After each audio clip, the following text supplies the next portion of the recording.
Hey guys, I'm Tim Langston with Red Dog Bushcraft, home of global safety and survival. Today, we're going to walk around out here, see if we can find some stuff to make a good tinder bundle out of and get a little fire going. Now don't let this bright sun fool you. It's cold out here today.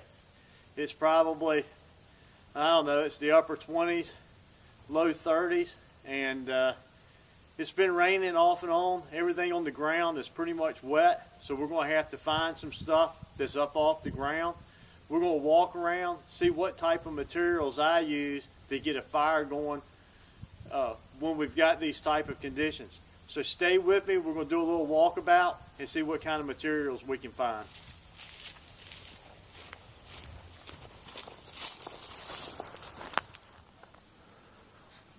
Okay, here's find number one. We've got a poplar tree, and these storms have knocked down a couple of limbs that are up off the ground. So let's see if we can grab a couple of those and see if we can get some bark from these limbs.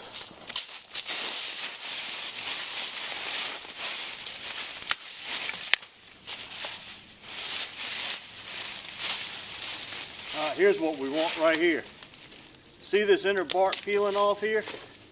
I'm going to peel off some of this, bring the camera in a little bit closer, and we'll process up some of this.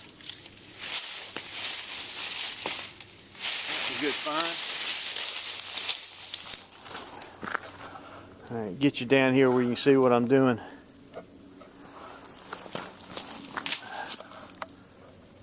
All right, put you down there just like that. Now what we're going to do with this bark, we're going to take it and rough it up.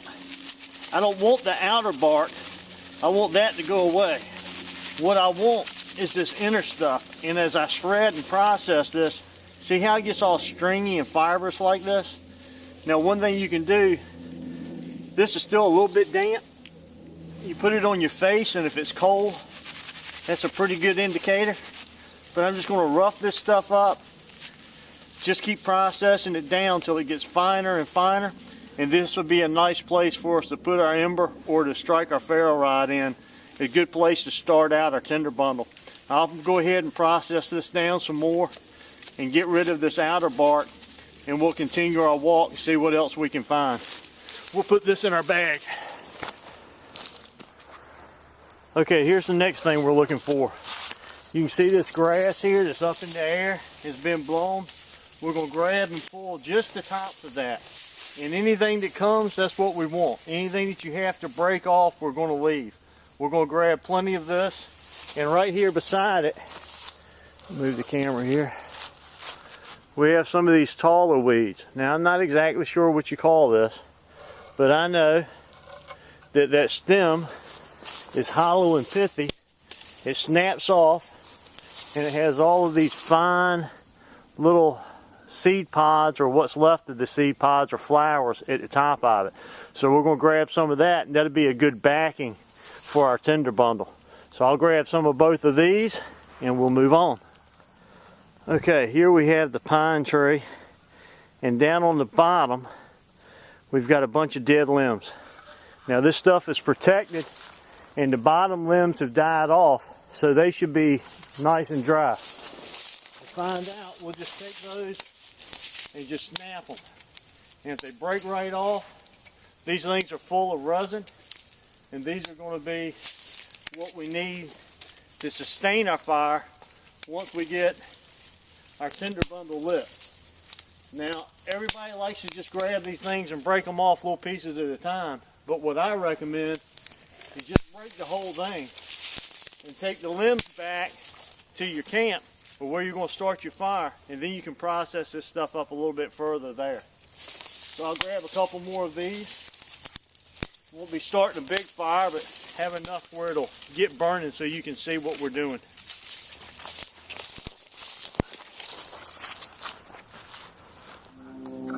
Now just a point while we're out here, let's talk about where you're going to get your firewood when it's wet. If you look right here, this storm has broken off a dead standing pine, and it goes up and it's in the air and in the sun and leaning against this other tree. Now this is small. This is about the size of my arm down at the base and goes on up and tapers down. This is great stuff to go ahead and pull down, put between two trees, break it up in sections as small as you need. And pine is a good wood to burn, especially when you're trying to keep warm. It burns well. I just wouldn't recommend cooking over it. Now this is truly awesome. Here we got a big pine tree that's fallen. It's got a lot of limbs on it, and the pine cones are still on it. If you'll excuse the shakiness of the camera, I'll move in a little bit closer, see if we can take a good look at it. Now this is all wind drawn, or I'm sorry, my mouth's frozen, I can't hardly speak. The wind's been blowing through this stuff, and there's tons of small stuff and pine cones which make a great fire starter.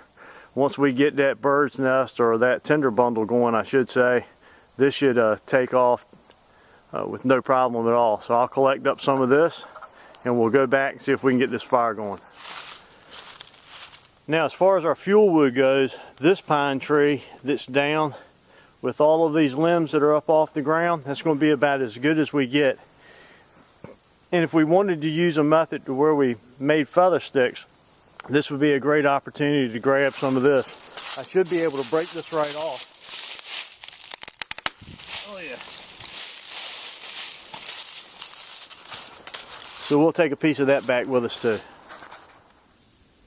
Okay, here we have some more of that broom straw that's up in the sun and the wind's blowing it. So I'll collect up a little bit more of that. You can never have too much of this broom straw.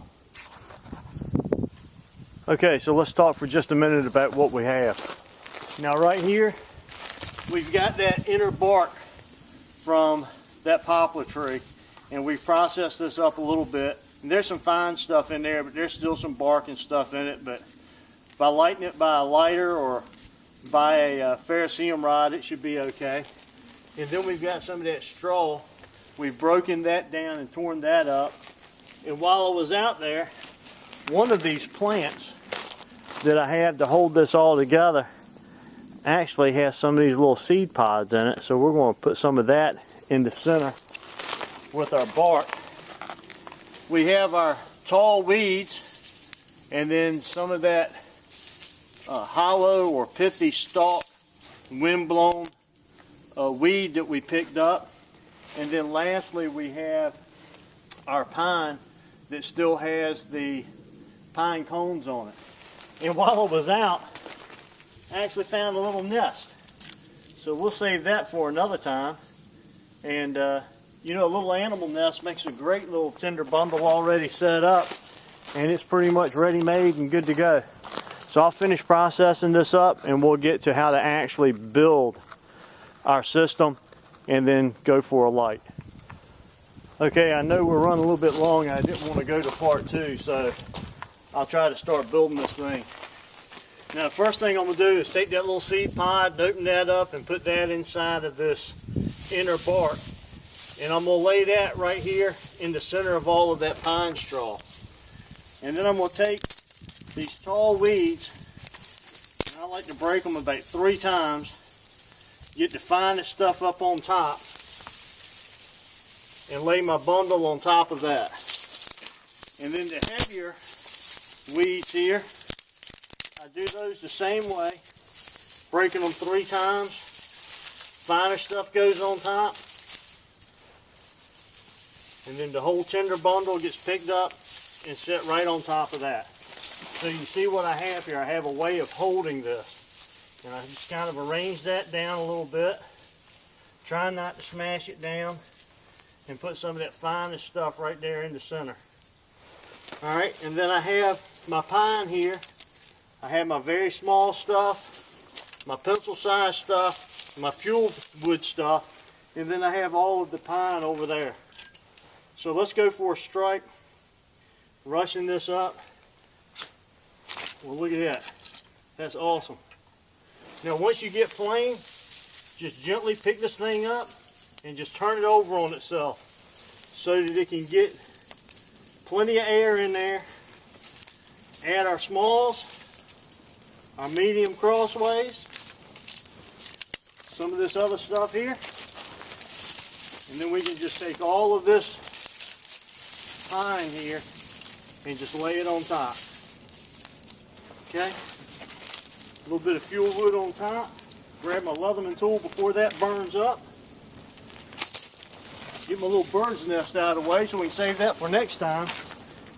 And I think, as you see, even during adverse and pretty cold conditions, you can get a fire going that now you could add fuel wood to that and you'd have a good sustainable fire going. Excuse me walking in front of you. But I'm Tim Langston with Red Dog Bushcraft. Global Safety and Survival. Thanking you for joining me for this video, and I'll try to put another one out real soon where we just go out and do nothing but pick different kinds of tinder. But I wanted to do this so that you could see that we could go out in just a few minutes, pick up some stuff, and have enough of a fire going that we could add fuel to that and have a good sustainable fire going. Thanks for joining me once again.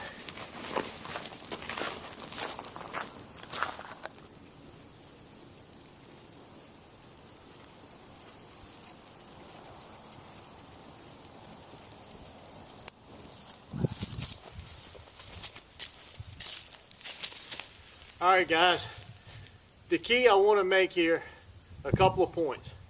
Number one, you saw how we took our time and we gathered multiple sources of tinder, so that when we put that ferro rod to it, we had good combustion right off the bat. We had enough material there to burn to give us a good sustainable flame, and we had our layers of fire material there, so that as we got that super hot heat from that real fine stuff, some of the bigger stuff caught up from the pencil size to the pencil to the thumb size, and we were ready to start adding our fuel.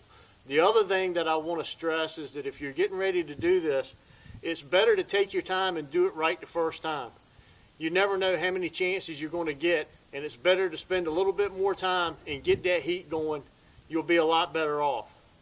And having enough material there that you can put on that fire, that you have a sustainable fire, that if you leave for 15-20 minutes to gather up some larger wood, you're not going to lose that heat bed there. You've got to have enough stuff on site when you do your initial strike to have a good sustainable fire. A little bit of work in advance will really pay off in the final